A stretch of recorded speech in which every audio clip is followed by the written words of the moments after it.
For the last half-century, an elite organization called the Bilderberg Group has met annually all around the world in total secrecy, behind closed doors and with no official press coverage. It started in 1954 when the world's most powerful people joined forces in the Netherlands at Hotel Bilderberg, where Prince Bernhard, a former Nazi party member, was integral in its formation. Last year it was in Zurich, Switzerland.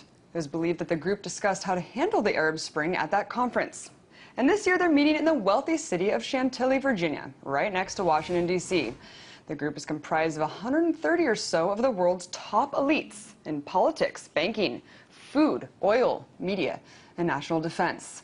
Some of the most notable attendees have been Ben Bernanke, Bill Clinton, Timothy Geithner, Bill Gates, Tony Blair, and Colin Powell. Others include Queen Beatrix of the Netherlands, Prince Charles, George Soros, and Alan Greenspan. Henry Kissinger and David Rockefeller are integrally involved as members of the Bilderberg Steering Committee, which is responsible for carefully crafting who will be attending the meetings every year. Some have called the Bilderberg Group a harmless think tank or just a discussion group, but people who have been following it for years say there's something much more sinister at the root. They claim that the group gets together to plan world policy for a new world order of global domination at the subjugation of the rest of humanity. Unfortunately, you won't hear much of a peep about the group's dealings or even the existence of it on the corporate media. This could be because the media moguls that have attended are sworn to secrecy. Check out what Rockefeller has said about the media coverage of Bilderberg.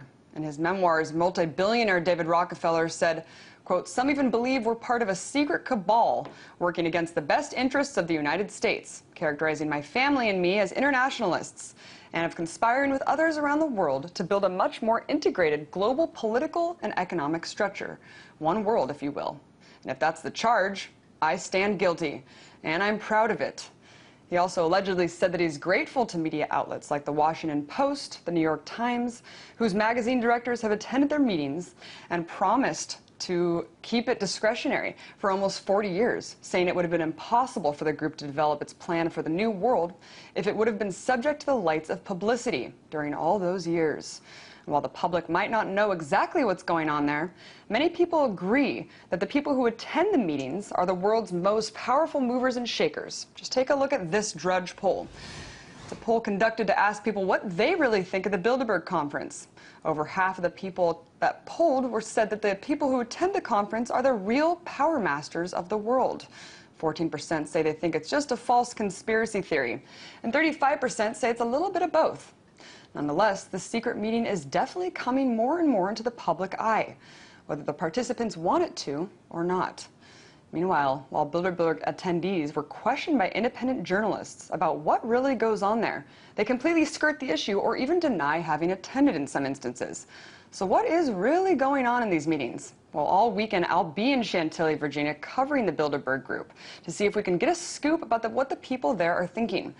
Thousands are expected to protest, and they'll be there in protest at the conference, and I will be getting coverage and getting back to you on that.